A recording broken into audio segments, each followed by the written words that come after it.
Hello everyone, welcome to my YouTube channel जिसका नाम है वीट सॉल्यूशन। और आज की वीडियो का जो हमारा टॉपिक है वो एक क्वाड्रेटिक इक्वेशंस के ऊपर होने वाला है।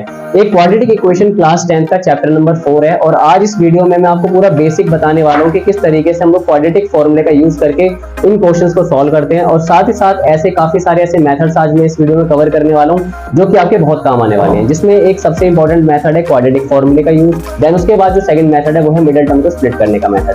तो पूरी वीडियो को ध्यान से जरूर देखना क्योंकि आज इस वीडियो में सारे डाउट क्वेश्चन आपके क्लियर होने वाले हैं। तो मिलते हैं वीडियो के लास्ट। इससे पहले ये जान लेते हैं कि उसका जनरल फॉर्म क्या होता है। तो सबसे पहले मैं यहाँ पे लिख देता हूँ quadratic form. Actually quadratic form होती क्या है? क्वाड्रेटिक फॉर्म का मतलब है कि वो इक्वेशन जो आपकी ax² plus bx plus c के फॉर्मेट में हो, जिसको आप इक्वल टू में 0 भी लिख सकते हो। तो सबसे पहले क्या होता है कि जो आपका a की जो वैल्यू है वो क्या है, आपका x² का कोफिशिएंट है। x² का क्या है, वो कोफिशिएंट है। तो x² का कोफिशिएंट क्या हो जाएगा हमारे पास में, a हो जाएगा। उसके बाद में x का जो कोफिशिएंट हो जाएगा वो क्या हो जाएगा, b हो जाएगा।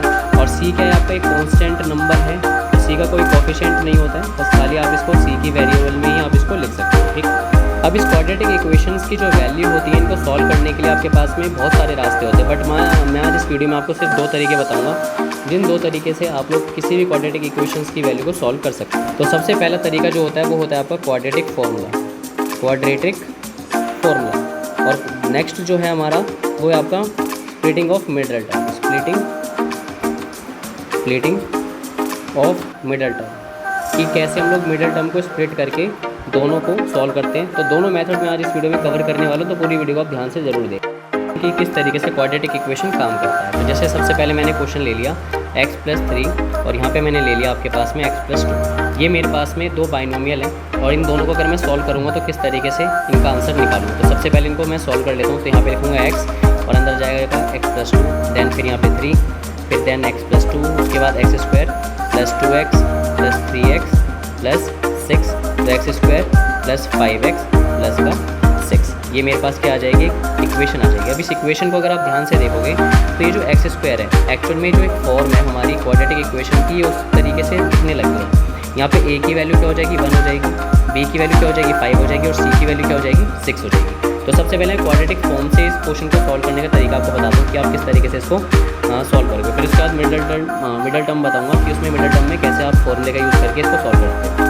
तो सबसे पहले जो फॉर्मूला इसका वो क्या है, -b + -√b² - 4ac/2a, ये हमारा क्वाड्रेटिक फॉर्मूला है। अब इस क्वाड्रेटिक फॉर्मूले में जो हमारी इक्वेशंस की जो वैल्यू है उनको हम लोग यहाँ से देख करके लिख लेंगे। तो सबसे पहले लिखना है -5 प्लस माइनस का, उसके बाद 5 का स्क्वायर क्या हो जाएगा आपका 25। अभी ये हम बाद में सॉल्व करेंगे। a की वैल्यू क्या है 1 है और c की वैल्यू क्या है आपकी, c की वैल्यू 6 है। ठीक है। उसके बाद नीचे क्या है 2a, तो 2 × a की वैल्यू क्या हो जाएगी आपकी 1 हो जाएगी। तो आप यहाँ पे लिखोगे सबसे पहले -5 प्लस माइनस 25 का स्क्वायर क्या 5 का स्क्वायर क्या होता है 25 होता है, और 4 6 क्या हो जाएगा आपका 24 हो जाएगा, और नीचे वैल्यू क्या आ जाएगी आपकी 2 आ जाएगी। उसके बाद -5 प्लस माइनस √1 आ जाएगा ऊपर, और नीचे आ जाएगा आपका 2। अब आप इसको ध्यान से देखो, यहाँ पे एक तरफ है आपके पास में प्लस और एक तरफ क्या है नीचे माइनस है। तो आप इसको एक बार तो माइनस करोगे और √1 क्या होता है 1 ही होता है, और एक बार आप इसको क्या करोगे प्लस कर दोगे। तो एक बार आपको इसको प्लस करना है और एक बार इसको माइनस करना है। तो माइनस करने के बाद क्या आएगा -6/2, इसको कैंसिल करने के बाद वैल्यू क्या आएगी -3 आएगी। और एक बार जब आप इसको आगे सॉल्व करोगे तो आएगा -4/2, जिसको कैंसिल करने के बाद वैल्यू क्या आएगी आपकी -2 आएगी। तो ये आपके पास में 2 रूट आ गए, एक आ गया -3 और एक आ गया -2। तो ये था हमारे क्वाड्रेटिक फॉर्म से कैसे हम लोग इस फॉर्मूले का यूज़ करके इनके रूट्स को फाइंड आउट करते हैं। अब मैं बताता हूँ मिडिल टर्म को स्प्लिट करके आप कैसे इनकी वैल्यूज़ को फाइंड आउट करते हैं। कि अगर मेरे पास में ये वाली इक्वेशन है जैसे कि x² प्लस का 5x प्लस का 6 है, अब आपको इसको मिडल नंबर कौन सा मेरा 5x है, आप इसको स्प्लिट करोगे। कैसे स्प्लिट करोगे, तो सबसे पहले आप यहाँ पे जो 6 है इसको ज़रा ध्यान से देखना। 6 किस किस के टेबल में आता है, 1 के में आता है, 2 के में आता है, 3 के में आता है और 6 के में आता है। कितनी बार में आता है, 6 बार में आता है। यहाँ पे 3 बार में आता है, यहाँ पे जो 3 2 6 बार में, और यहाँ पे आपका 1 बार में। अब कोई 2 नंबर ऐसे ले लो, अगर आप इनको प्लस करोगे तो क्या आएगा 7 आएगा, और माइनस करने पे क्या आएगा आपका 5 आ जाएगा। ऐसे ही इनको अगर आप प्लस करोगे तो 5 आएगा, माइनस करने पे 1, प्लस करने पे 5 है, माइनस करने पे 1 है, प्लस करने पे यहाँ पे 7 है और माइनस करने पे आपका क्या आ जाएगा 5 आ जाएगा। आपको बस यहाँ पे क्या चाहिए 5 चाहिए। तो आप क्या ले सकते हो, कोई भी 2 नंबर ले लो, चाहे 2 3 ले लो, चाहे 3 2 ले लो, चाहे आप 6 1 भी ले सकते हो और यहाँ पे 1 6 भी ले सकते हो। पर 6 1 को अगर आप लोगे तो माइनस करना पड़ेगा, और अगर आप इन दोनों में से किसी एक नंबर को लेते हो तो आपको प्लस करना पड़ेगा। तो मैं क्या करता हूँ 3 और 2 को ले लेता हूँ, ठीक है। तो मैं अब यहाँ पे क्या लिखूँगा 5 की जगह पे 3 + 2। देन उसके बाद जो आगे की जो मेरी वैल्यू है वो मेरी आगे की वैल्यू क्या है, मेरी आगे की वैल्यू कौन सी बची, x + 6 मैंने यहाँ पे लिख दिया, और आगे जो है आपका x² प्लस का साइन ये मैंने यहाँ पे लगा दिया। अब एक बार आपको x की मल्टीप्लाई 3 के साथ में करनी है और एक बार 2 के साथ में करनी है। तो पहले आप 3x लिखोगे, फिर 2x लिखोगे, फिर आगे का जो प्लस का 6 है उसको लिख दो, और आगे जो साइन है x² प्लस का आपने इसको लिख दिया। अब बीच वाला जो साइन है प्लस प्लस क्या होता है आपका, प्लस होता है, जो आपने यहाँ पे सॉल्व करके इसको लिख दिया। इन दोनों में से जो कॉमन है वो क्या है, इन दोनों में से जो कॉमन है वो है आपका x।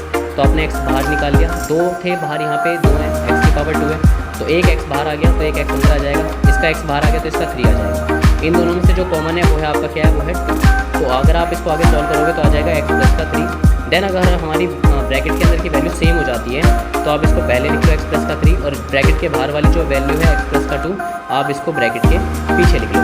अब आपको इसमें रूट निकालने हैं, तो रूट निकालने का सबसे सिंपल तरीका क्या होता है, एक बार आपको इस वाली क्वेश्चन को ज़रा ध्यान से देखना, x प्लस का 3 = 0 कर देना, और यहाँ पे भी आपको x प्लस का 2 = क्या कर देना है, 0 कर देना है। तो x प्लस का 3 उधर जाके क्या हो जाएगा आपका माइनस का हो जाएगा, ठीक है, और यहाँ पे भी जो आपका x प्लस का 2 उधर जाके क्या हो जाएगा, माइनस का 2 हो जाएगा। तो अभी इससे पहले जो हमने फॉर्मूला यूज़ किया था क्वाड्रेटिक इक्वेशन का, उसमें भी रूट क्या बने थे हमारे, माइनस का 2 और माइनस का 3 बने थे, जो कि हमारे रूट यहाँ भी सेम वही आ गए हैं।